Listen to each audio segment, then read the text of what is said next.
This is Michael Vanderpool in part 3 of 3 on Nina Young is the Facebook username the girl from Zugdidi, Georgia is going by. This is Magi Astrology, and I am finishing up the third part of her question on a Georgian astrology forum that I've been a member of for several years now. And as I said from the opening first of these 3 videos, that's how I met Annie Alishashvili. And initially the contact was through the astrology forum here, and I've actually done the astrology of her and her mother.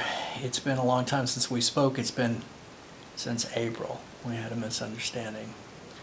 But in any case, now working on Nina Young's Facebook. That's her Facebook name that she's going by. Astrology. So she had some questions today on the forum, and again, I'll get the copyright in this third of 3 videos here on the topic. I'm going to do very quickly. What I wanted to cover in geocentric sky, you can see that the heliocentric is not checked with the Magi Astrology Astrogeometry software from and through the Magi Society. What we're doing is I'm setting this to include the ascendant and midheaven, and we're looking at that again in geocentric because the heliocentric is not checked. So in terms of that, I'm going to turn the video a little bit here. Nina has Pluto at 6.4 retrograde in Sagittarius, and that is separating there. You can see the green line separating to the midheaven, her midheaven at 7 degrees in the sign of, that's going to be in the sign of, where is the symbol? I don't see the symbol for that. We're here. We're going Aquarius. We're going Pisces, Aries. So there is Gemini, and there is Taurus, and this is Aries, and that's Pisces. So right there, you got the midheaven at 7 degrees in Aries, and that midheaven is trine. Pluto is trine at 6.4 retrograde in Sagittarius. That Pluto is trine the midheaven. So there's Pluto trine the midheaven, and that's separating at 0.64 degrees. So that's not, that's still, a good separation, but it's not, without the, it's not outside of the 1 degree orb, for example, or even approaching the 3 degree orb yet. But so it's separating. So Pluto to MC can mean, a public image or career in terms of the Magi Astrology as I interpret it. And again, I'm Michael R Vanderpool, astrologer, or Michael Vanderpool, a psychic astrologer at www.universalstars.net. And so Pluto trine the MC is someone that can be a great investigator, who can see through things deeply, who can be very involved in rehabilitation or in making a huge, very strong impact, or business or projects, or information or insights, or even leadership that can be very impactful, very powerful. Detective work, or anything to do with rehabilitation, even knocking down old buildings, for example, and bringing in renovation and change. But the investigative part, or the depths, looking into investigating very deeply, whether that's from a scientific point of view, a detective, or even a psychologist, or a psychiatrist, or whatever. There's a number of ways that Pluto energy can play out, but it also can be just pure power, but typically very impactful, very deeply insightful in an investigative, very deep way that things can be seen that typically would be seen by someone that's into psychiatry or psychology or detective work, or rehabilitation or restructuring or remodeling, even businesses or interest, or even a public image of power. Now, in the geocentric declinations here, we can see that Jupiter is contra-parallel the midheaven. And again, because this is Magi Astrology, we're looking at also what's going on in the declination. So that Jupiter applying to the MC contra-parallel at a separation of 0.2 2 degrees. That's a very tight orb. We would throw that in as a genius orb. So, Jupiter, I mean, I don't know if that would include, in this case, the legal professions or publishing or, Jupiter ruled professions, even paralegal, for example, or anything to do with the courts or legal system or law, or, like I have a Legal Shield membership, for example, and I have a Jupiter Venus aspect. It's a bi-level aspect, and it's very strong. It's a sports champion aspect, and so on. But this here is Jupiter to the MC. So the part about the legal professions or publishing or teaching is all strongly supported by this type of energy, but in a way that's more public image or involved in possible career from this perspective. In that, Pluto is trine but separating that MC, applying there, and in this case, again, this is Jupiter where the cursor is right here. I'll put my finger there to point it out at 2.8 to counterparallel the MC at 2.8, but it's separating a very tight orb, again, at 0.02 degrees. That's a very, very tight orb. So this is going to be very, very powerful, an important aspect in reading Nina's chart, because I've got Nino there, but it's actually Nina. And so in order for her to understand the potential there for, big success or reform and remake energy, that really is complementary of the Pluto-Jupiter aspect. But because Pluto is in the longitudes aspecting the MC, and Jupiter is in the, geocentric declinations and contraparalleling the MC, she's got this Jupiter-Pluto energy in total, aspecting her midheaven, the MC. And this is, again, what is, in this particular interpretation, can be considered public image and career. So big success, reform, remake, energy can be a big part of her public image and what she's working with energy and career, jobs, projects, work, anything like that.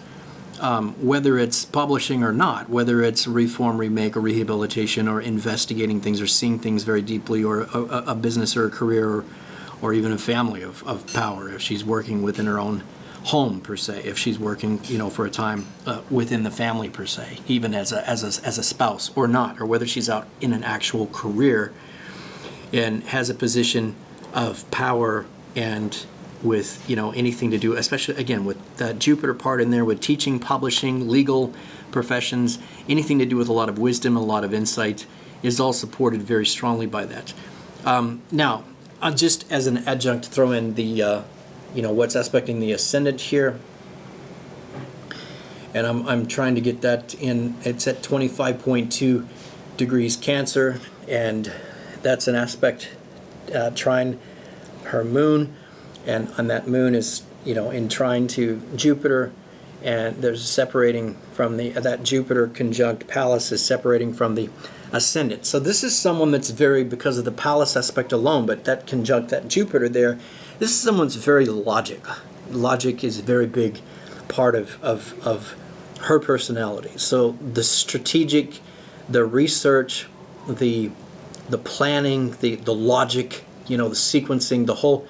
In fact, she'd have to be, again, I should remind her, it's very important, especially since she's got Venus moon and Chiron moon aspects she was born with, to be looking more to her intuitive side, because the positive nature of Pallas, the being the super communicator, the planner, the researcher, the strategist, somebody that could be a great choreographer, if it's with dance, or being a master software programmer, even the logistics, the programming language, the applications of software, this whole investigators, detectives, this whole thing, this whole chart is someone that's, basically she's the potential to be a mastermind.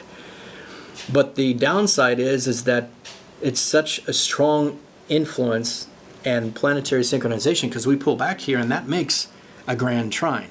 You've got the moon here, you've got the Jupiter Pallas conjunction here, and you've got the ascendant here at 25.2 degrees in Cancer. So that makes a perfect triangle and a grand trine.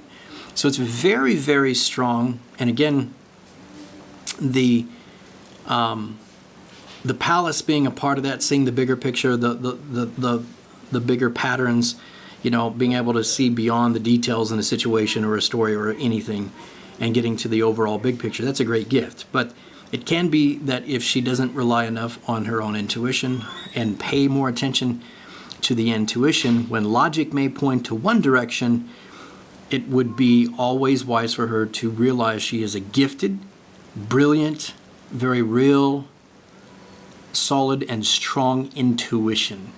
So that's what I want to point out here, because even here we've got the moon is trying to the AC rather.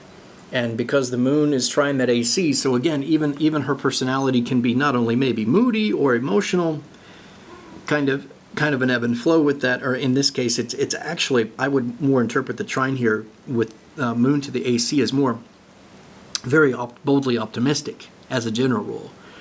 And, but letting that flourish and building on that, because I think that would come quite natural to her if it's not already something that she hasn't understood or is feeling. I think that feeling of bold optimism, but again, with the moon in that position, also again with the Chiron moon and the Venus moon aspects in her birth chart, the intuitive aspect is something not to miss, because it's so strongly in the chart with those aspects, being born into those aspects. But although this is a great placement with Pallas trine the AC as part of this grand trine, Pallas trine her ascendant, being so strongly, deeply, impactfully thoughtful and thinking, and maybe the risk could be over analyzing, over sequencing, over planning, over researching, over strategizing, when sometimes she's going to need to be leaning more, and probably even more often, on the intuition. I think that's the astrological advice that I would give. And looking at the career, again, anything to do with super success, reform, remake, any professions ruled by the Jupiter and Pluto here in terms of the public image and career, because those are the ones that are aspecting the midheaven. Again, Jupiter contra-parallel MC and geocentric declinations, and the Jupiter being there in conjunction with this, not in conjunction, but I mean in addition to the Pluto trine the MC, any Pluto professions. And, from a Magi astrology viewpoint, you could even throw in, venture capital, or, like big banking, big loans, anything to do with banking, actually, or big finance, venture capitalism even. So, but in this case, I really think that it is the idea of not only that Jupiter and Pluto combined together, again, give that success, super success, reform, and remake energy possible in anything she does with career or public image, but also the depth of analysis and the powerful, deep insight and personality that she could bring to any endeavor, whether it's, being a traditional woman in the home and her place and position in family, or whether it's out there actually in a job, in a career, in a business, or even in a research capacity, for example. That offers a lot of potential for power and great success in career and public image. So that grand trine there to the ascendant is very interesting. It's actually quite nice with Jupiter being trine to the ascendant as well. It's a lot of good judgment in total. I just want to point out and emphasize the importance to, in a chart like this, really rely a lot and be reminded to trust and rely a lot on intuition versus logic, because the logic and the deep thinking and the potential and the possibility of being over analytical or putting too much on research or too much on logic can overshadow the intuitive nature and the intuitive gifts that are seen in this chart. That said, having a grand trine like that to the NC is really nice. It's really nice to have, because it'll help to, I think, with the moon and Jupiter being a part of that grand trine to the ascendant, will be very nice to mellow out, kind of mellow out and give a nice, good kind of common sense, kind of, but yet wise, mellow approach, and give an element further of, luck and peace and protection and kind of a nice, mellow, abundant feel to her and her personality, and for those that are close to her. So that's how I want to wrap this up right now. This is part 3, and I wanted to include the MC there, and that's at 7 degrees in Aries, and that's that Pluto separating but trine the MC, and then again we're going into that Jupiter MC there. So I hope that that's the explanation that I can give as extra points on what her question was to the astrology forum from my interpretation of the Magi astro charts here. And again, these are copyrighted in, as you see here. So I wanted to point that out. So anyway, this is Michael Vanderpool at www.universalstars.net, and this is for Nina, and I hope you'll enjoy this. Let me know what you think, and if that makes any sense to you or not. Sometimes if it doesn't now, you might want to kind of keep a hold of this or keep a copy of it, because maybe some years later it will make a whole lot more sense, especially since you're where you're at in the journey of life. You've still got a lot to see in life, and this will, I think, if it hasn't already manifested, I think these strengths will definitely manifest over the years ahead. And it's really a quite nice set of aspects to have in an astrology chart. Thanks for watching. Again, this is Michael Vanderpool, astrologer at www.universalstars.net. This is the 3rd video of 3 on reading Nina's astrology chart. Magi astrology, astro chart.